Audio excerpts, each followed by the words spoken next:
Imagine acordar numa cela improvisada. O chão é frio, a luz nunca apaga. Você ouve passos no corredor, passos lentos, deliberados, e o som metálico de uma grade se fechando. Você sabe que é uma simulação. Você assinou os papéis. Você pode sair quando quiser, mas alguma coisa dentro de você já não tem certeza disso. Foi exatamente essa sensação que tomou conta de 24 jovens americanos num porão da Universidade de Stanford, em agosto de 1971.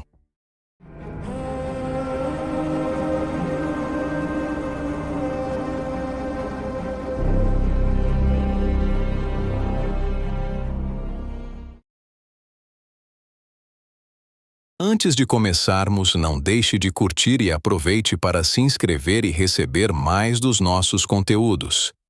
O experimento foi concebido pelo psicólogo Philip Zimbardo, professor respeitado, pesquisador premiado, homem que acreditava estar fazendo ciência. A pergunta que ele queria responder parecia simples. O que faz uma pessoa se tornar cruel? É o caráter individual? Ou é o ambiente que transforma quem somos? Para responder a isso, Zimbardo construiu uma prisão dentro do Departamento de Psicologia de Stanford. Não havia grades de ferro verdadeiras, mas havia celas numeradas, corredores estreitos e câmeras registrando cada movimento. Tudo foi projetado para parecer real o suficiente para ativar algo profundo nos participantes. Os voluntários foram recrutados por meio de anúncios de jornal. 75 homens se candidataram. Zimbardo e sua equipe conduziram entrevistas, testes psicológicos e avaliações clínicas detalhadas. Ao final, 24 foram selecionados. Todos estudantes universitários, saudáveis, psicologicamente estáveis, sem histórico criminal, sem traumas identificáveis. Eram jovens comuns. Poderiam ser seus vizinhos, seus colegas de faculdade, seus amigos. Isso era exatamente o ponto. Na véspera do experimento, por uma jogada de moeda, metade virou prisioneiro e metade virou guarda. Os guardas receberam uniformes caqui, óculos espelhados e cacetetes de madeira. Os prisioneiros receberam batas sem roupa interior, gorros na cabeça e um número no lugar do nome. Da noite para o dia, identidades foram substituídas por funções. E foi aí que tudo começou a desmoronar. Nos primeiros dias, alguns guardas ainda hesitavam. Pareciam desconfortáveis com o papel. Mas a arquitetura do ambiente começou a trabalhar contra essa hesitação. As regras eram arbitrárias e se multiplicavam. Prisioneiros eram acordados no meio da noite para contagens sem sentido. Eram obrigados a pedir permissão para usar o banheiro, e a permissão era negada. Eram humilhados em frente uns aos outros. Faziam flexões no chão como punição por desobedecerem ordens que nunca tinham sido claramente explicadas. Os guardas não tinham sido instruídos a ser cruéis, mas crueldade foi o que emergiu, de forma gradual e quase orgânica, como se o uniforme e o poder fossem suficientes para reescrever quem eles eram. Por volta do segundo dia, um prisioneiro começou a gritar. Não era encenação, era ruptura. Ele chorava de forma incontrolável, apresentava sinais físicos de colapso emocional. Zimbardo e sua equipe o liberaram. Então, outro entrou em crise. E mais um. A simulação havia começado a produzir trauma real em pessoas que, dias antes, eram avaliadas como psicologicamente saudáveis. E ainda assim o experimento continuou. O que poucos percebem é que Zimbardo havia se perdido dentro de sua própria criação.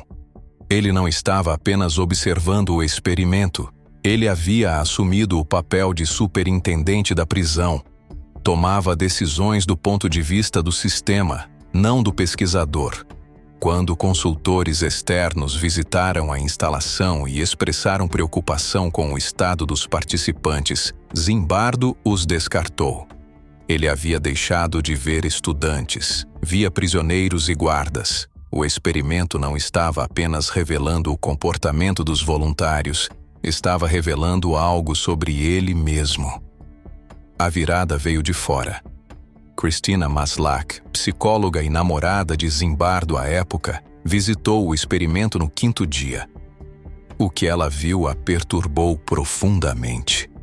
Jovens encurvados com os olhos vazios, sendo conduzidos encapuzados pelos corredores. Guardas gritando ordens enquanto outros riam. Ela olhou para Zimbardo e disse: "O que você está fazendo com essas pessoas?" Foi a primeira vez que alguém de fora do sistema falou com ele diretamente, e foi o suficiente para romper o véu. No 6º dia, o experimento foi encerrado. Havia sido planejado para durar 2 semanas. Nos anos seguintes, o experimento de Stanford se tornou uma das histórias mais citadas da psicologia moderna e uma das mais contestadas. Críticos apontaram falhas metodológicas graves, o tamanho reduzido da amostra, a ausência de grupo de controle, a interferência ativa de Zimbardo como personagem dentro do estudo. Décadas depois, gravações inéditas e depoimentos de participantes revelaram que alguns guardas haviam sido incentivados pelos pesquisadores a agir com mais dureza, o que levanta questões sérias sobre o quanto do comportamento observado era espontâneo e o quanto havia sido, em alguma medida, induzido.